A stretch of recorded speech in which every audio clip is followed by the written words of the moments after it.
Wow. Ooh, let me pull next time and see how we do. Come on there, Dave. All the way. Go all the way. You know, use every foot that you can. Counterweight. But that I did know. but you're about 100 pounds short of that work. Yeah. Okay. So what do you need? Some mechanical advantage. I just set that up so you could clip How in can we do and feel, mechanical advantage? get some We can use mobility. this rope. We can train it down here with a traveling rope. We could do that. We could do a pig rig, which is what you did before with the slings. But I remember the name.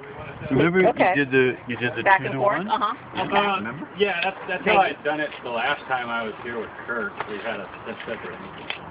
So you've got starting point and you've got ending point. Now all you have to do is put your PCD on right below the rappel ring on the load line and connect it to the anchor. You've got the rope right there bending around the rappel ring that you can use for a 3 to 1. So that one is so simple that you're actually complicating it if you go to the rescue rope lift thing that we were doing. Okay? Just install the PCD, lift to get the load off the block. Right. Do I need to add more?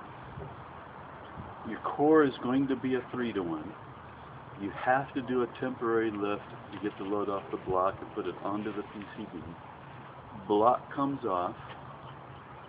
Depending on what you used for a PCD, if all it was a prusik, you need to leave the rope running through the rappel ring as one of your pulleys. But if you installed something that has a pulley integrated into it, like those sweet little microtraxions, then using the rappel ring as a pulley now is very inefficient.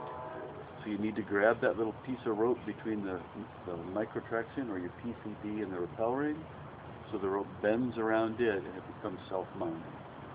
Everybody understands that little bit, right? Yeah. So your 3 to 1's your core. If that's not enough power, you can go to a 6 to 1 compound by pulling your 3 to 1 with a 2 to 1. You could go to a compound 9 to 1 very, very simply. You've already got this Z-rig going on. If I grab right here where you used to be pulling with your hands and let that go through another pulley and come this direction, you put a Z-rig behind a Z-rig and you've got a quick little 9 to 1. You can also do simple 5 to 1s by taking the rope and going like this. You could do a 7 to 1 by going like this.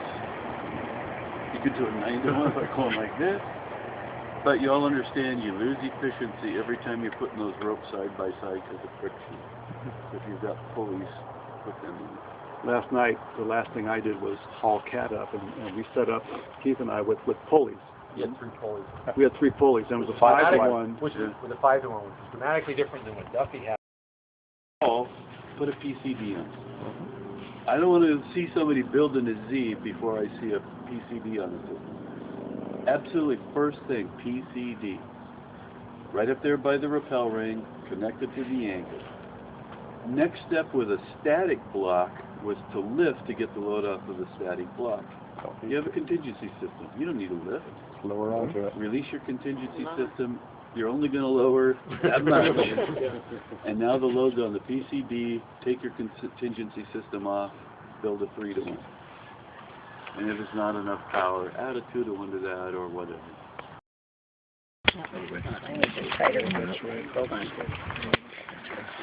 There's no time pressure here. I know, that's right. I wanted to be. So I still have. Oh yeah, you gotta get this out because you should be hanging on this. Yeah. But your whole life is depending on this little piece. This is the guy going like this. Hey, that's my way. Tell me. Yeah. This is what I should have done. This is an auto block that you're taking with you. Because then the 2 ropes are right next to each other, and I couldn't move without pushing it. That's how come I got so straight up. I was like, push and let out a little bit. So I like inched my way all the way down. weight, they're hanging from the rope. So again, all your job is to control their body. Make sense? So with the VT, he can go as far down as he wants. And the termination is the safety, so he can't go off the end of the rope. He's ultimately on that figure 8 now. Make sense? Mm-hmm. Simple little system. So, we could also accept the possibility that you're too high. Yeah. You can go lower, she can't go higher. Right, so that's what I did. I just lowered a little bit, and I'm going to lower a little bit more. There you go. Whoa. Yep, I'm really high now. Okay, lower. Now you're safe.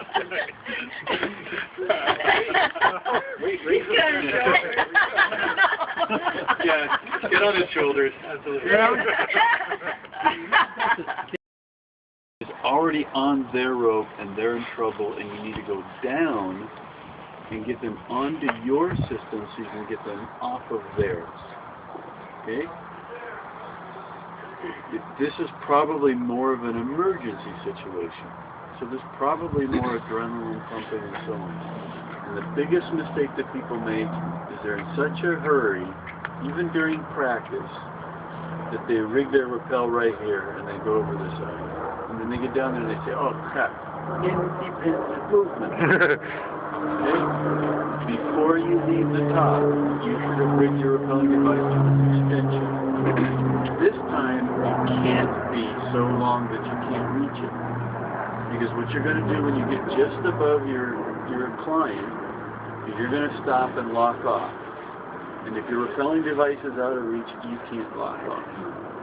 So what I'm going to suggest to you this time is, even if you want your customer to be up here and you be down below, ain't going to happen. You're going to be up above, they're going to be low this time. So switch your thinking about the tether length. Okay? Before I told you patient on 18 and you on 36, this time you're on 18 and they're going to be down below you. So those of you that have spelagicas, short length. Okay? If you've got something like this,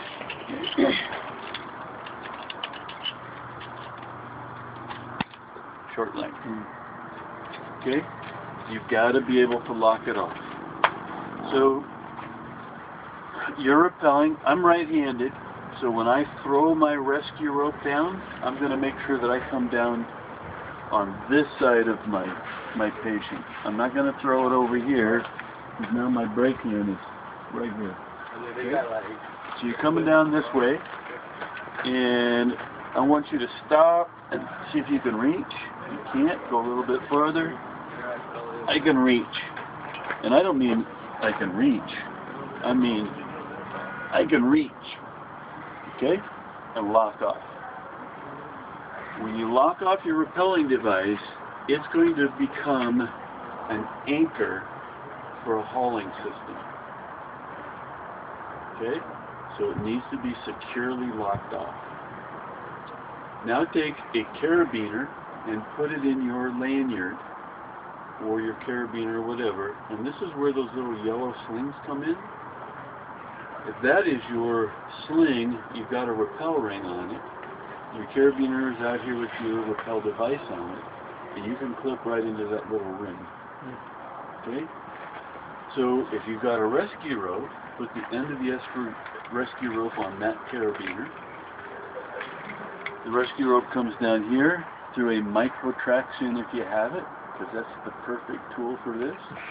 That carabiner goes there. I grab and I lift with my 2-to-1. The micro traction grabs the load, and you just completed the bulk of this process. And right now Brenda's saying, oh shit, I only get a 2-to-1 this time? I tried to lift the other day with a 5-to-1 and I couldn't do it. And Rich says 2-to-1. And it's going to work. Because here's what I mean by lift. I don't mean lift them 6 inches. I mean pull on that sucker so damn hard that this rope from you to them goes under tension. You don't have to lift them. Just get that sucker as tight as you can. Pull so hard that you think you're lifting, but you don't actually need to lift them. The reason I want it to be under tension is if you reach over and you have to cut their rope, I don't want slack where they drop. Okay? I don't want you cutting any ropes today. What I want you to do is look over there and see if you can untangle their mess, and if you can fix it, fix it. But if you get down there and you find out they're unconscious and bleeding, cut their damn rope and get down. Everybody understand the technique? Okay? Now I'm going to take a couple giant steps backwards. When you get down there, don't do a pick-off unless you have to. So, rope's under tension, you're yelling, Duffy, Duffy, are you okay? And Duffy's not answering. So you get on your rescue rope and you're ready to be the hero, and you get down there and Duffy's smiling. What the hell's wrong, Duffy? Taking pictures. That would piss me off. But if I get down there and Duffy says, I just got my rappelling device all messed up, and I say, Duffy, could you finish this rappel if I got you untangled? And he says, yes. I might be able to reach down there, grab his harness, and lift. He untangles his mess, I let him go, and he finishes his rappel. Or I get down there and I grab I can't lift him. I could put a foot loop on my rope or his and say, step up on this.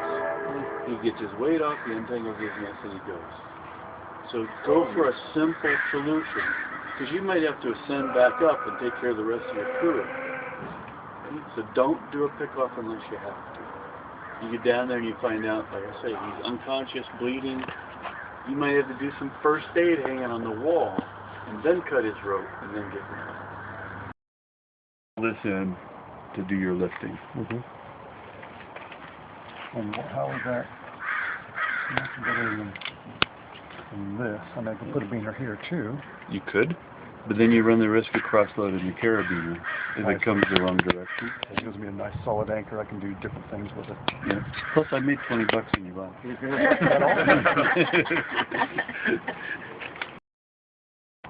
So now that this already has some tension on it, as soon as I start lifting, I'm lifting. Okay?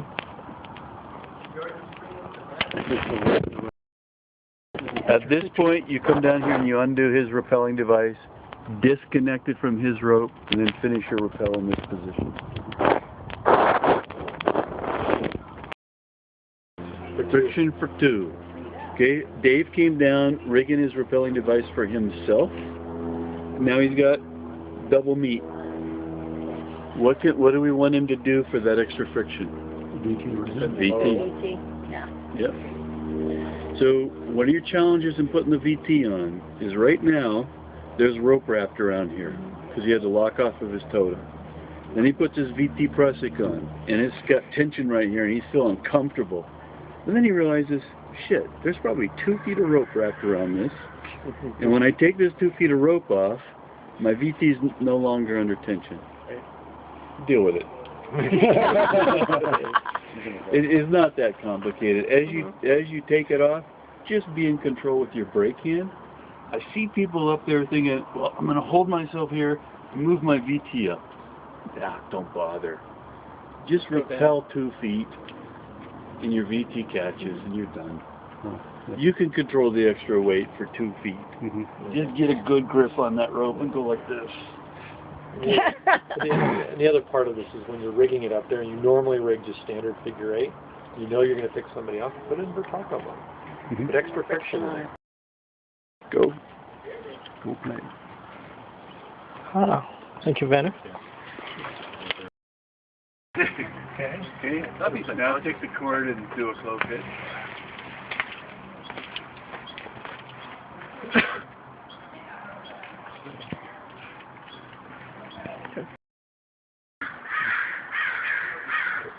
Bend over.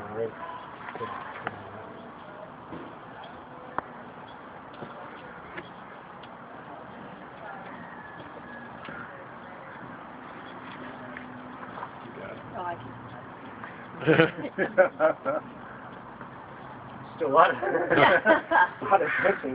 That's that stretch I was talking about. Don't worry about it. The only thing you care about is that your lanyards that you just pulled on is tight.